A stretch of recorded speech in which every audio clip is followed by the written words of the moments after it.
All right, cool, man. My name is Rob. This is Stevo Morris. For everybody that does not know, you are a bare knuckle fighter. You have also been in a lot of other promotions, a lot of other fighting styles.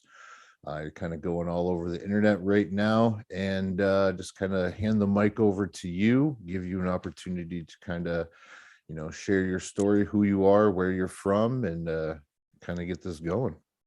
All right. Well, obviously, my name's Stevo Morris, nickname's The Blessed. I'm originally from Danville, Illinois. I just moved down here to Florida about 2 years ago to actually go professional and start taking this serious because I've been training for 6 years now, I believe, but I've only been training seriously for 2 years. Those other years, I was just like half-assing it, just jumping off the couch, still getting fucked up all the time, just but still hanging in there with top athletes that were actually in the gym. Right.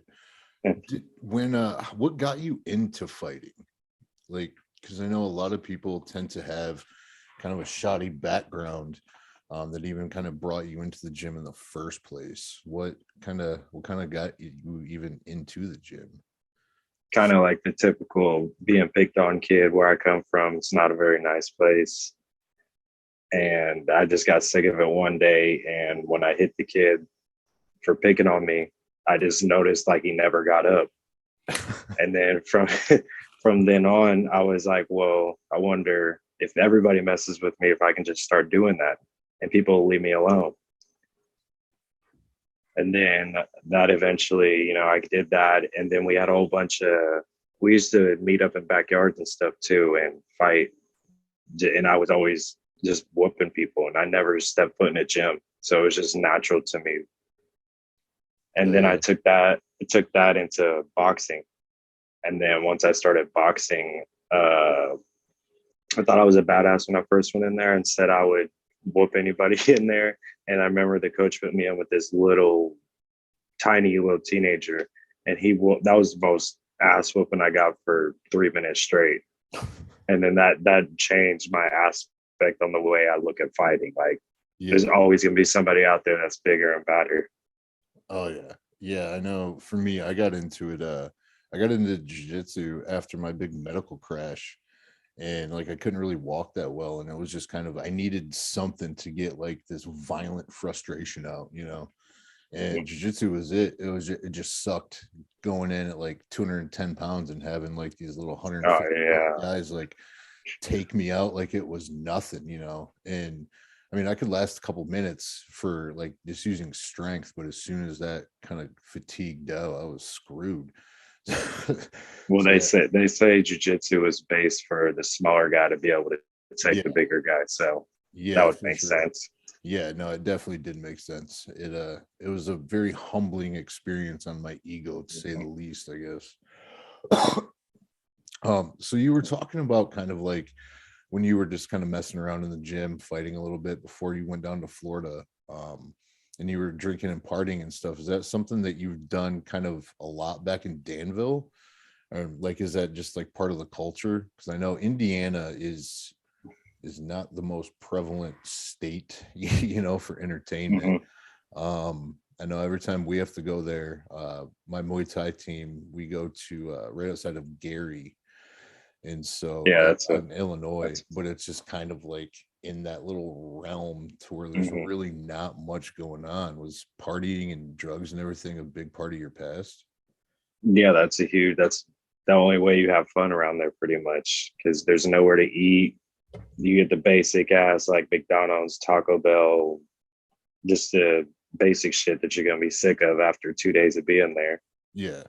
But then you also don't have any like positive things going on there. On top of that, there's nothing for anybody to do. So what else is there to do but start getting fucked up at an early age? And that's what everybody was doing. I know I started really young, probably about, I started getting into trouble when I was around 11. Yeah. And then I probably spent more time in jail than I did out of jail my teenage years. Jeez. And then I kept just basically living that whole cycle of life from the age of 11 until just a couple of years ago. Yeah. And then I finally just woke up and I knew something had to change. Yeah, for sure. No, I know what you mean. I went to rehab about 4 years ago for drugs and alcohol, so that shit can definitely take over. Was there like when you decided to make that switch, did you have any like troubles going from like the old lifestyle? Because I mean, it's not just the drugs and alcohol, it's like all your friends and everything that kind of goes with that. Did you have like any issues kind of getting away from that? No, because as time was going, I was losing people. Either they were dying or they was getting sent to prison for the rest of their life. So I seen all the people I loved growing up with just gone back to back. And then I started thinking that could be me next for the life we're out here living. Yeah. So then I also thought about what I wanted. I have because I have 4 kids. Also wanted how do I want my kids looking at me when they're growing up and when they get grown. I don't want them to ask me for something, and I don't want to be able to not just get it for Right, right. When did you have your first kid? them. When I was 18. Damn. I can't imagine having kids. 20. Well, I'm 26 now. Yeah, yeah.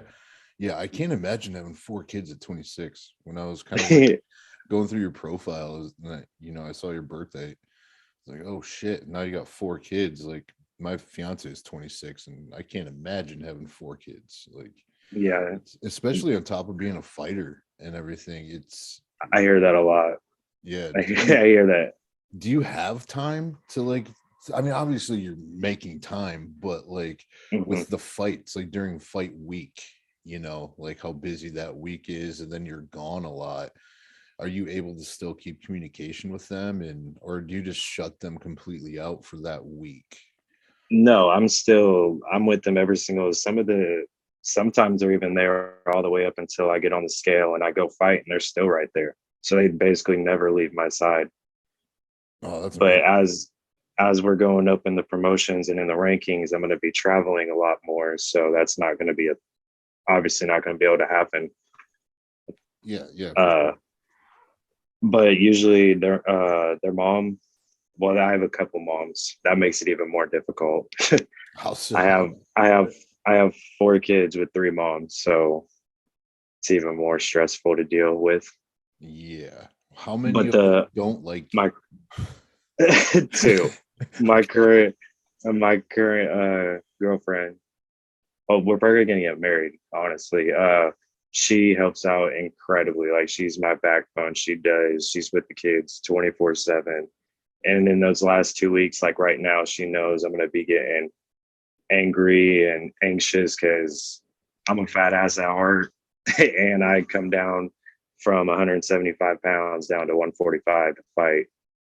So I'm pretty hungry these last 2 weeks. Yeah. And then the kids, they like to add to it, but we manage. I like Yeah. it's working. Yeah. Yeah, that's actually what I do is I work with fighters on their weight, kind of doing nutrition and stuff like that, just because the weight cut does suck.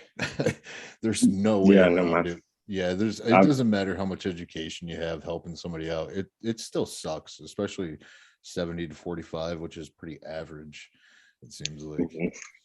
yeah. And then it sucks. No matter what, I try to do new things each time. No matter what, this is going to be my 17th, 18th fight. So it's never got easier, not one bit. Yeah. I just put on the poker face and I'm good. Yeah, yeah, it's kind of the fight almost starts a couple weeks before the fight, and then once the fight goes, then you just get to play and just hang out. It seems like a lot of guys are going down to Florida. What Mhm. pushed you to go down there? Because I mean, Florida, there's more opportunities than Indiana's going to have or Illinois is going to have. That area. Um, Mhm. but what pushed you to get down to Florida? Because all the partying and stuff is just down there. It's just ramped up a little bit more. Oh Um, yeah, they party way more here. yeah. Oh but yeah. Yeah. but I've been back and forth like my whole life. My dad and mom split when I was young. My dad lived here in St. Pete, and My mom stayed in Illinois, so I was such a troubled kid that once one of them couldn't handle me, I'd get sent there. Once that one was sick of me, they'd send me back. I was back and forth. I Right. don't blame them. I would have did the same thing, but uh, I was a bad kid. Yeah. What kind of But then trouble were you getting into? Just fights just and constant shit? fight, just fighting all the time, just constant. It was just always for a fight, and somebody would get hurt and have to go to the hospital, and then they would always say my name, and they would come find me. Jesus. So you've been fighting your whole life. Yeah, that's always I've figured out it's the only thing I'm good at. So you gotta make the best out of it. Yeah. I mean, you got to double down on your positives there. Hmm. When you were growing up, was there a lot of violence like in your house and like drugs, alcohol, fights like that? Or did you have like a pretty good upbringing? No, we were just poor, real Yeah. poor. That's about it. But no one, nothing violent, or nobody got beat or raped or nothing like that. Yeah. It was pretty normal, just extremely poor. Yeah. So Yeah, being poor yeah, I grew up pretty fucking poor myself. It's a different stress, it's mhm. not so much like a physical fight, but it's you open up your closet and there's five shirts, and one pair of jeans, and it's like you get one shirt for Yeah, Monday. I had. Yeah, that's when I went to school. We had school outfits Monday through Friday, Yep. and we weren't allowed to wear it outside of school. Oh yeah, and you got Yeah, one pair of shoes at the beginning of the yeah, year, and that one. that's that's exactly. Yeah, no, I was talking to my fiance about that, and she comes from like a really like well put together family, and I was like, you'll never understand what it's like to have to go to school, like just to get breakfast and have to stand in line and give your Yeah. name, and they check your name off every day. It's kind of demoralizing, it. And kids are mean now. Nowadays, kids are mean as hell. Oh yeah. So once they seen that outfit a couple of times, they're like, "Well, why do you keep wearing that?" Yeah. Yeah, there's really no like good answer when you're a kid too, like you can't say, oh, my Hmm. parents can't afford it, you can't defend Yeah, anything because you can't go get a job. But kids. so how is that relating into like your fight career now, like growing up poor and having a lot of partying and stuff? Are you taking it, obviously you're taking it a lot more serious, your fight career, but as far as like the trainings going in your diet, are you very strict on kind of every aspect of it, including once you get home? Or once you get home, is it kind of just like chill, relax, and let shit go? No, I feel like I'm a full-time fighter from the time I wake up to the time I'm asleep. So there is no, I don't ever feel like I get a break, honestly, because Yeah. I wake up, go straight to boxing. I'm there for 2.5 hours. I go home. I might, and then I'll do something with the kids and my girlfriend. But then a couple hours later, I'm right back to the MMA gym to do another 2, 3 hours. Yeah. And then these last 2 weeks, on top of once I get done with my two gym sessions, I'll be going to get into a sauna to help cut the weight, Mhm. because I've figured out that helped me shed quite a bit. Yeah. Yeah, you can actually get personal saunas for like $120 or something like that on Amazon. Yeah, I've seen them. I want one. Yeah, yeah, those things help out a lot. You don't have to go to those like the commercial saunas, because those are like 180 degrees, 200 degrees people are Yeah. pumping up to, and once you start sweating, you don't need to keep sweating anymore. But I kind of want to just back up just a little bit. So you were talking about how you were partying a lot, you're getting into fighting, you're moving down to Florida. Is that where your first fight was down in Florida? Like, you're not obviously your first fight, but like your first like sanctioned, fight. No, I didn't. Hold on. I didn't fight here for. By the time I moved here, I believe my record was 2-7, 3-7. Okay. So I when you're believe. yeah, so when you're getting up to your first fight and you're, like you're taking this serious, what's that like, that feeling of actually fighting, your first fight going into it? Like, you've had street fights, all that shit, but getting into like an actual fight where the other person's trained, the same as you. How is that kind of playing on you mentally? I wish everybody in the world can go through it that talk shit, because there's so many people I find out in the first 30 seconds that fighting is not what you think. It is more mental than it is physical to me. Mhm. It's literally a chess game. I'm waiting for you to mess up. You're waiting for me to mess up. I've been training to dodge a left hook. You've been training to dodge a right. We've both been training mentally to do the same thing. And now we're about to clash, and it's weird. Yeah, no, that was when I'm in jiu-jitsu, it seems like I had to back off for a minute, and I'm just doing just Muay Thai right now, just because my brain almost shuts off. It kind of seems like once I got too close, or like if I couldn't get an arm bar, or they'd escape or sweep or something, my brain would just shut off. And I Yeah. wouldn't be able to go to the next, rhythm of movements. So I'm kind of assuming that's what you're talking about, for it's more mental than anything. A lot of fighters do have that mental, like you were saying, like you're looking at everything from that mental aspect of stuff. Do you feel like you taking this more, I don't know how to say it, like I guess professional, is it kind of keeping like the same mindset, or did you have a mindset switch for when I you feel wanted to? like, yeah, I feel like that the professional is really a different than amateurs immediately. But I knew leading up to going pro that I was ready. I was ready to go pro because I just basically got bored of fighting for free and Mhm. giving such great shows, and I cut all this damn weight, and I'm not even getting paid for it. Yeah. So I kind of got bored with it. But then when I heard I had a professional contract with a big company like BKFC, it snapped me. Like, I don't mind going down to 145 because I know I'm getting a paycheck as soon as I walk out of that ring. Yeah. Yeah, and a lot of the bigger promotions, they'll pay you that day, compared to where some of the smaller ones you may never get paid. Yeah, I got my check as soon as my fight was over, they had it right there for me. Oh, really? Yeah. Yeah, I've known some UFC guys. We have one girl in our gym, and a couple other guys I've heard of. It's like you don't even get a chance to take your wraps off. They just hand you a check before you hit that locker room. That as soon as Yeah. you're in the back, you're already paid. So that's pretty dope. Oh, excuse me. All right, man.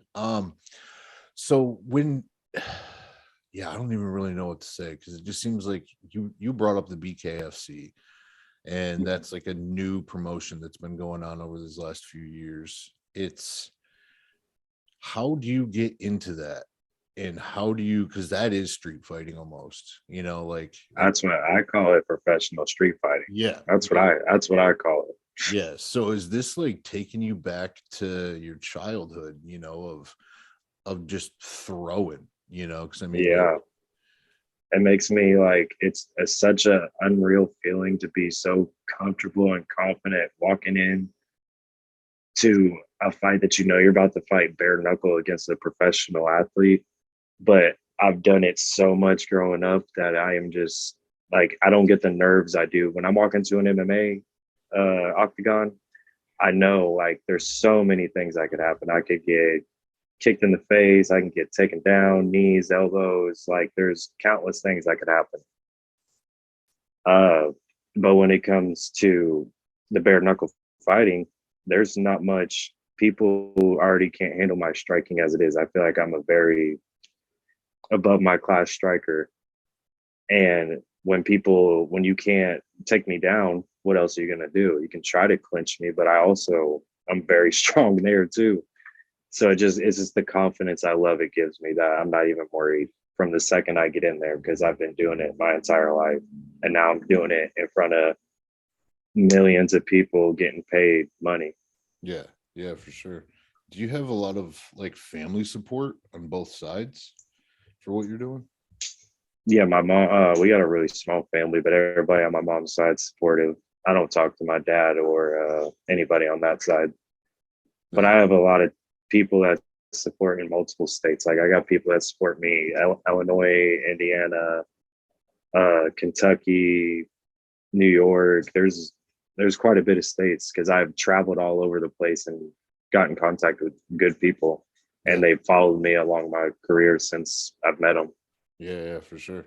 Yeah, another thing that like I've noticed is this, like just this combat sports in general, especially with what you're doing on bigger promotions, is it's not always about what you're doing in the ring or the cage.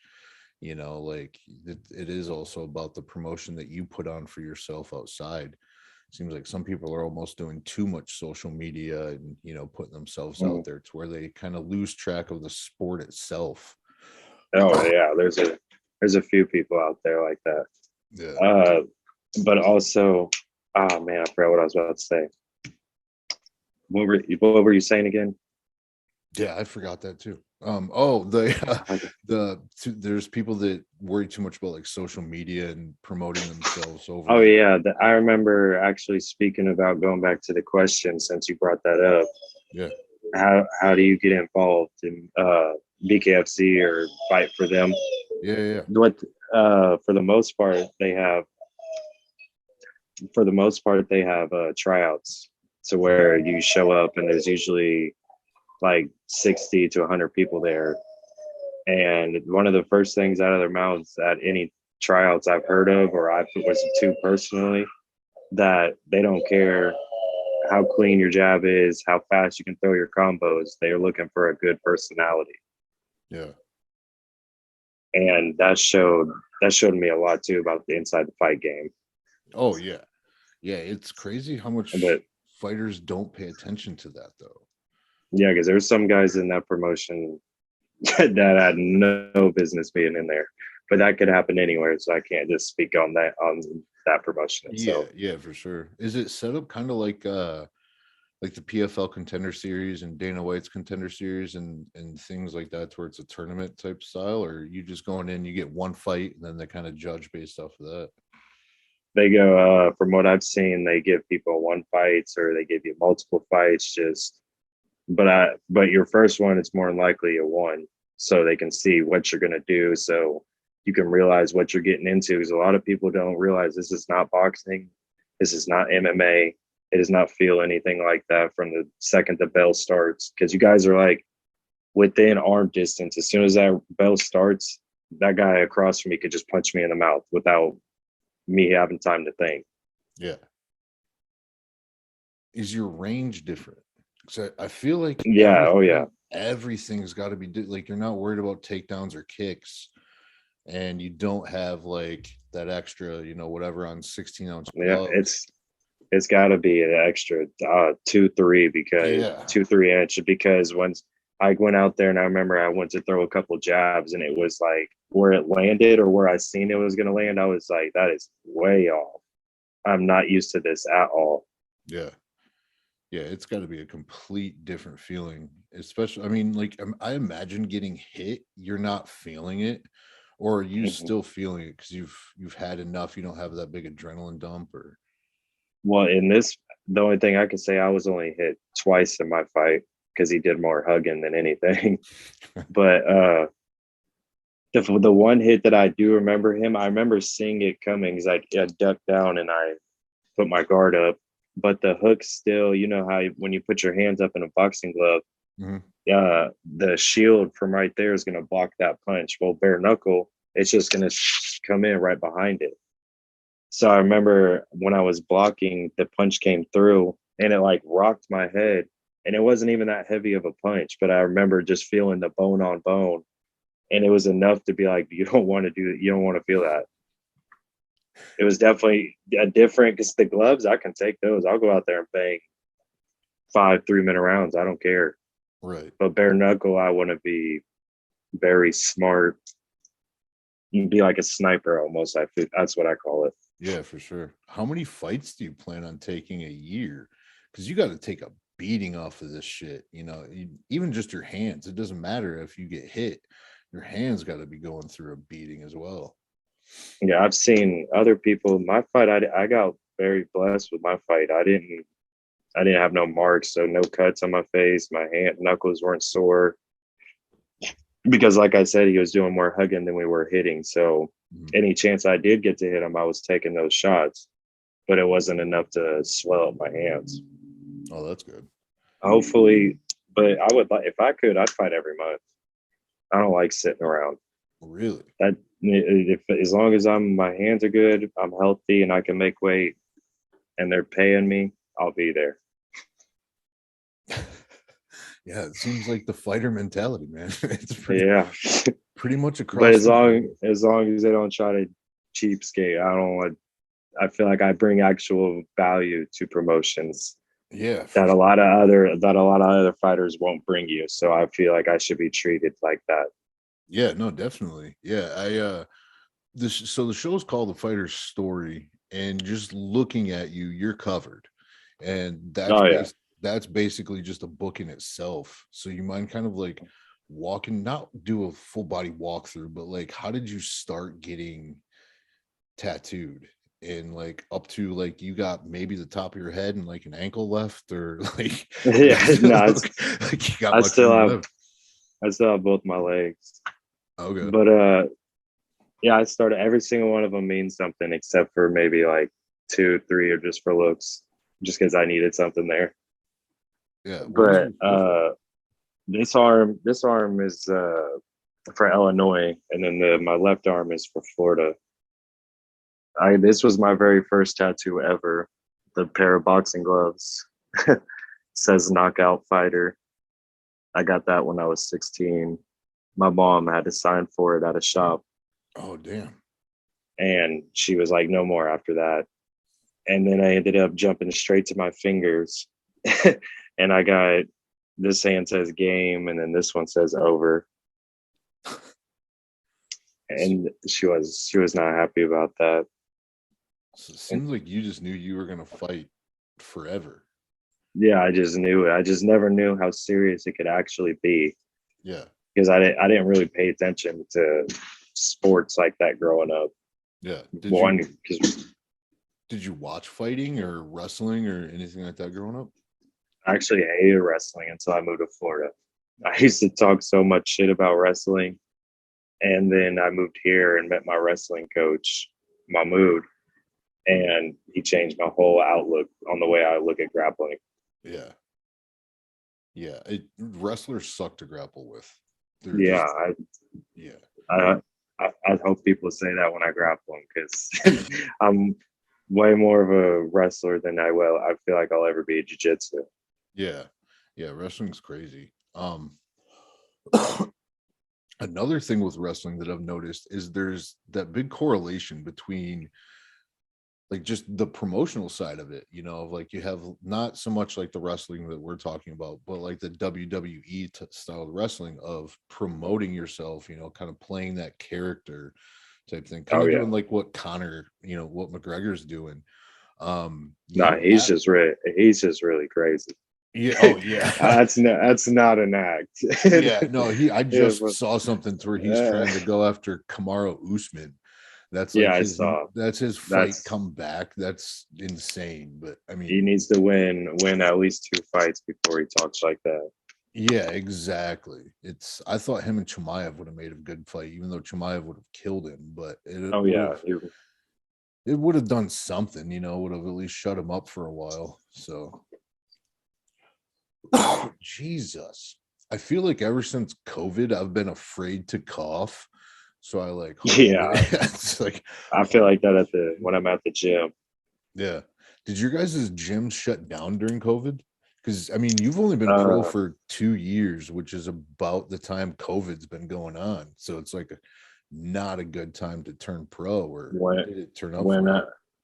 so the COVID, the whole original outbreak when they very first started freaking out a couple years ago, uh, they were starting to close everything as I was in the process of moving. So one business was getting shut down after another, but I was already moving to Florida, so I didn't really care about that. And then when I got to Florida, ever since I got here to Florida, Yeah, they just act like coronavirus is just unheard of. Like it's a foreign language. Like the only people I see with masks are just elderly people or people that look like they're foreign, not from here. But other than that, I don't see masks or anything like that. Really? Yeah. So I'm in Ann Arbor, and it's the most politically driven city I've ever seen. It's like you're not allowed to say half of like the human vocabulary just because will offend somebody. And I you love I love going to places like that. Yeah, it's I feel like a bull in a china shop walking around, man. Like you can't say anything without Yeah, offending somebody. And everybody's wearing a mask. I'm seeing people driving around with them on in their own car with the windows up. that No one else is in the car. makes no sense to me. Yeah, I'm not the smartest guy on the planet, but I know that's Yeah, ridiculous. It doesn't make any sense at all, but it's the world that we live in. I mean, everything's getting crazy. I mean, I'm talking to a guy who makes a living punching people in the face without boxing gloves on. yeah. So, I mean, to I the was just talking. I was just telling my girlfriend that that's like what you were just saying. That video that's going around right now that did the spinning elbow in UFC. I can't think of her name right oh now. yeah, yeah. It wasn't Meatball, or was it Meatball Yeah, Molly? yeah, I think that was her. Yeah, Yeah, yeah, I'm pretty sure. But anyways, I was telling her like you were just saying that it's crazy to me. I'll look in the mirror sometimes and be like, there are people that go their entire lives and never get into one confrontation or one physical fight ever. And there's people out here like me and her knocking people out. It's cold and cheering in front of a crowd of people. yeah. It's just crazy the different people. Yeah, when you go into fights like that, because that knockout was brutal. It, yeah, that was crazy. Do you look at it as violence? Are you looking at it as like a sport No, or an art? I don't look at it as because some people tell me backstage, get pissed off, get all mad. If I get pissed off and get mad, I'm going to lose the fight. I can tell you that. If you see my face changing there, anybody that ever hears this, if I start to get pissed off, I'm more than likely losing that fight because that's when my skill and technique's going to go right out the window, and I'm not going to give a shit. I'm just going to be trying to take somebody's head off. Yeah, But I know I look at it as I just feel like it's a chess. We're playing chess. That's how I really look at it. yeah, And I know you can't hurt me. That's what I tell myself the whole time. right. Yeah, it was funny that you said that because when I was just kind of like looking at some of your stuff online, my fiance walked by me and um she actually thought you were Cody Garbrandt. Yeah, from the, I Tech Tat, but that and that's Sean how he O'Malley. fights. That's exactly how he fights. As soon as he gets pissed off, you can see it, and then he normally Yeah, ends up losing.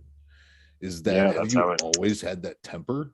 Like, do you have a temper? Is that what triggers it, or is it? I, I haven't got mad in a fight in a long. You'd have to personally like piss me off on a personal level because you saying you're gonna whoop my ass and you're gonna fuck me up and that stuff don't that's irrelevant. That stuff don't bother me. Yeah, But if you get personal into personal stuff and really get me pissed off, then I would have to see because I haven't got mad in a fight. So I can't answer that honestly what I would do.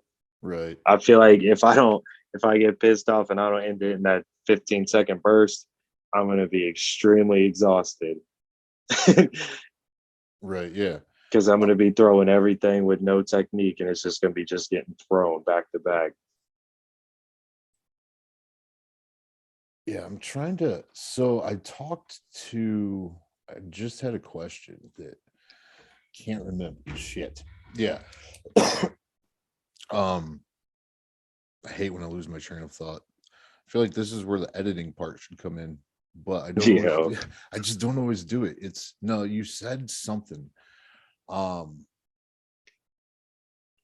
yeah, I don't even remember. Oh, so I've had a few conversations to where it seems like the training is one part of it. And then you have the scale, which is your first fight. But then you have the actual fight itself. And in that actual fight, are you taking away like any lessons, I guess, from like more of like a philosophical standpoint? I mean, from like the martial arts standpoint of like the respect and everything like that. Are you actually taking things from your fights and bringing them into like your personal life, or is it just the fight and you leave everything in the ring? No, I mean, unless there was like a personal problem, as soon as that fight's over, I don't really. A lot of these guys, they brag on their fights for like it seems like forever because I got so many fighters on social media. It's good to brag. Yes, you put in all that work, you got the win. But after a couple weeks, I think it should be forgotten about and it's on to the next target. Yeah. Yeah. I And was, because I had Kevin Ross. He's a Muay Thai guy. And he was talking a lot about how in Muay Thai it's an art form, to where there's a very long history from Muay Thai. It's very respected, but then in America, it's just not as respected. no, Um, I don't. Yeah, I don't feel like they're very respectful here yeah, at all. yeah, it's also the just the viewership of combat sports is like 25% in America, and the rest is worldwide. So we don't make up like a huge chunk, Yeah. of watching it. So with kind of like the bare knuckle getting bigger, are you getting international attention? Oh yeah. They just posted something about me a couple of days ago, like 2, 3 days ago, Yeah. and it got me like 600 followers. Like my phone was just going off like crazy, and I didn't even see it for the first 30 minutes. And then I got on and saw it, and I was like, oh, okay, that makes sense. And I was like, where the hell are all these followers coming from? Yeah, yeah. Yeah, that's crazy when that happens. But they're from all over the place. They're from places I can't even read. Yeah. How are you handling this? Because I mean, you're only 26. You're obviously coming up. The BKFC is only getting bigger. So how are you kind of handling it coming from, like a small town to now you're becoming an internationally known fighter? I'm ignoring it. Really? I'm not gonna let it get to my head because I know where I come from and what I'm capable of doing. And if I let things like that get in my head, I'll start being cocky. I'll stop training as hard as I do. I just know because I know me personally. I'll start feeling like I can get away with shit that I can't get away with in the ring, and it's gonna get me knocked out. Hmm. I'm just gonna ignore it until I don't feel like I feel like I'm on a mission to get the championship, and I'm ignoring absolutely everything until then. Do you feel like it's No, giving you a little bit of at least validation of kind of like what you're doing is the right thing and you're going in the right direction? no, because I look at it more like people. There's way more people that hate than love me, and they're gonna hate regardless. If I retired 13-0 with 12 knockouts, there's always gonna be haters. Yeah, but So I haters just, still tune in. Haters still watch and they still pay attention, like oh they yeah, they still create, attention, mhm. which can be revenue in this time. So, I Yeah, mean, because I'm sure I'm gonna be hearing a couple more fights once they give me some more TV time and stuff. I'm probably not gonna be liked by a lot of people just because of my attitude. Like I honestly feel like I am the champion and I disrespected by anybody they're putting in front of me that thinks they can honestly beat me. yeah, you have to have that mentality though. I mean, Mm-hmm. you cannot go into it thinking that you might even have the chance of losing. So But it's a a lot of great people mentality. think it's being cocky and arrogant, but it's not at all. Yeah. Well, you also have a lot to fight for. I mean, you're coming from a smaller town, you moved across the country, and you got 4 kids at home. So you're not really doing it for fun. Like, what's it, Yeah, I that's a guess, huge thing. what's it like being a professional athlete with kids at home? Are you trying to kind of push anything that you've learned on them? Not so much like in the fighting aspect, but of like going after what you want, and how do you kind of like relay that message? That's what I hope the message is, because I don't influence any of them to fight. If they want to fight, that's going to be, I want them to live how they want to live. I don't want them trying to impress me and not liking what they do. So Yeah. I'd rather them do what they do, but do it to the point to where you can achieve any goal. And that's what I want to be able to get the championship. And that'll be that I'll know that I've been saying this for years, and anything is possible. Yeah, no, Because the city I come from, like you said, is very small. It's only, I think, 30,000 people. And I moved here to Tampa, and there's like 850,000 here. So yeah. Yeah, for sure. It's going to be something amazing when you can actually hold that belt, and like have your kids on your shoulders. And is that something that you visualize pretty yeah, often? if I had a championship fight, I'd love for them all to be there. Yeah. I would, because I know a lot of people would be trying to party and do whatever, but I would just want my kids to witness Yeah. history, pretty much. It seems like turning Man. pro has not only like been beneficial for your career, but for you as a person as well. Is that pretty accurate, or? Yeah, because the stuff I used to put on my social media was just a bunch of nonsense. This stuff nobody cared about, or drama that people just like to read because it was drama. But ever since moving here and turning professional, I've had multiple coaches and people tell me that I need to treat my the way I present myself and my social media as a professional, Mhm. or the professional promoters won't look at you like a professional, like you want to be looked at. Yeah.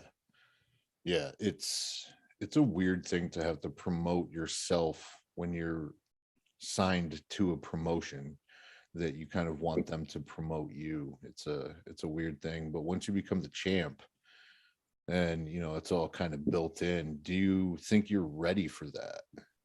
Going from like a small town to like, champion of bare knuckle.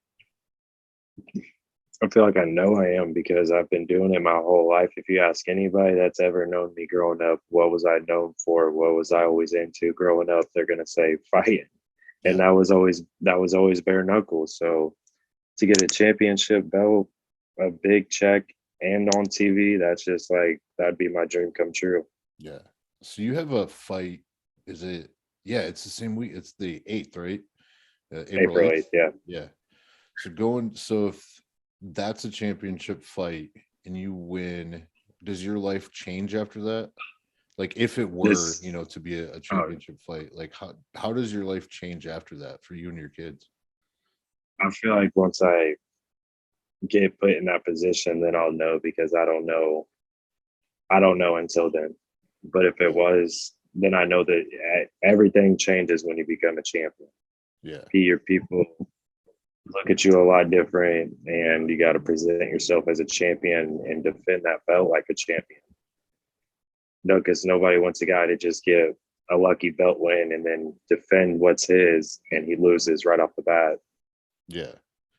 No, that's cool that you're saying this stuff, man. Because I've talked to a few people that, whenever they talk about being the champ, they have it, they know exactly what they want to do, and it's this cool story, but you're just going just this next fight, and you're just whatever happens, like you're very centered and very humble, but at the same time very driven. Is that something you've always had as a child? Like obviously like you were getting into a lot of trouble and things like that, but did you feel like you just didn't have a direction to point that arrow at? I've always been a leader growing up. I know I was never a follower, so I can always, in all my friend groups, I was always the one who said what we should do. So I knew I was meant to be a leader. But other than that, no, because I didn't really care about much as a kid. I didn't care about anything. Yeah. Just when's the next party, and girls. Yeah. No, I feel you, man. Yeah. Yeah, no, it was hard for me to get out of that world. I came from like obviously extremely poor. I didn't know what the fuck I was doing. And so I just took out student loans and went to college after I got a GED. And that's when like I did the partying and the girls thing. And I didn't actually go to class or anything for that school. Um, but yeah, girls can definitely get in your way. It almost kind of seems like they're drugs, like you have one, you want to know what No, that flavor love. tastes like, and it's It's love. Love is the drug. yeah, yeah. Is your fiance pretty, or your girlfriend right now, is she pretty accepting of what you do and help you out a lot, or is it kind of Oh your yeah, she. I'm sure she didn't know how serious it was in the beginning of the relationship because I'm sure when you meet somebody and they're like, "Hey, I'm a fighter. I kind of fight." They're, I'm sure she was just like, "Oh, okay, it's just like a little hobby he does." But then once she saw how serious it was becoming, then she cared about helping. Like right now, if I was to walk in there and try to eat some chocolate or something that I'm not supposed to eat, she'll come over and smack my hand, and she'll she knows what I'm supposed to be eating and what I'm not supposed to be eating. yeah, And she always takes care of the kids while I'm at the gym, or sometimes they'll all come with. But yeah, she helps. Like anything I can't do, she does. yeah. No, that's amazing. How are you dealing? Well, first of all, I guess I should preface this with a question. Are you getting more female attention from your exposure from fighting? I don't want to answer that question. No, all right, yeah. I don't want to start an argument. Yeah, no, I'm just I feel like, but my honest answer to that question is, I feel like whether I was a fighter or not, just the person I am and the way I present myself, that would always be an issue for me. So yeah. No, I hear you. I definitely hear you on that one. Oh, Jesus Christ. All right, man. Well, I know you got a few kids waiting for you on the inside, and you got a girl on the inside probably cooking something up for you. Um, Before I get you out of here, do you have any kind of anything coming up besides your fight on April 8th that you kind of like to promote? I know your social media, and then any future plans. Do you kind of plan on sticking with the bare knuckle, or are you wanting to go to a different promotion after your contract, or just kind of like play it by ear and see what happens? I'm on Facebook and Instagram. I believe my Instagram is Stevo Morris 15. That's Stevo 15. Yep.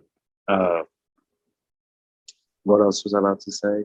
Um, Oh, your fight on April 8th, kind of. oh yeah, so about that Yeah.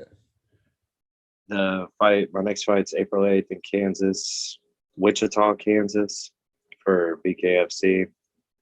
And then after that one, I'm just really trying to, I like the way they're treating me. I like the way they're promoting me. So if things keep going well with them, I'd love to stay with them. That's my number one choice over anything.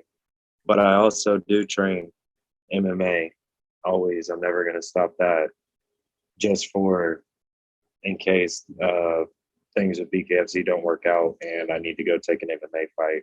Right. Are you allowed to do that? Because I know in some promotions you can do like grappling matches or boxing matches or whatever. It just depends. You can't strike in some. Are you able to take other competitions? I believe how they, from what I've heard from other people's contracts, uh, I believe what they do for people is, if you're on like a multi 3 or 5 fight contract, and the only way you can fight outside of that promotion is if they're willing to pay you more than what you're already getting paid. Yeah, But that's not bad. other than that, then like you couldn't, if they're with, so if you're getting like, I don't know, 10,000 a fight, and this promotion's only offering you 7, then you can't go fight for them Right, right. because you're basically devaluing yourself anyway. So Yeah, definitely. Definitely. All right, man. Well, I know we said about an hour, and I know you're extremely busy, so I'll go ahead and get you out of here. You got any kind of last words, any lessons, anything you want to put out there before we let you go? Not really. I'm terrible on the spot. Just shout out to all my sponsors, Heavy Handed Tribe. We got Baby B, Florida Dab Bar, Holy Smokes Tampa, um, America Top Team Tampa, MG Wrestling, Tampa City Boxing, Smith Brothers Management. Everywhere Yeah, and at ATT. That's when you know you're yeah, taking it serious, when you're at ATT. It's yeah. The name is what drew me into them. yeah, the name and the brand. It's. I mean, you also have Sanford down there, but ATT is kind of that's where you want to go, man. So, Oh all right, yeah. cool. Yeah, no, I appreciate you coming on here. I really do. I will go ahead and get you out of here. Thanks again for coming on, and I will talk to you soon. All right. Appreciate it. You have a good one. All right, thanks, man. You too.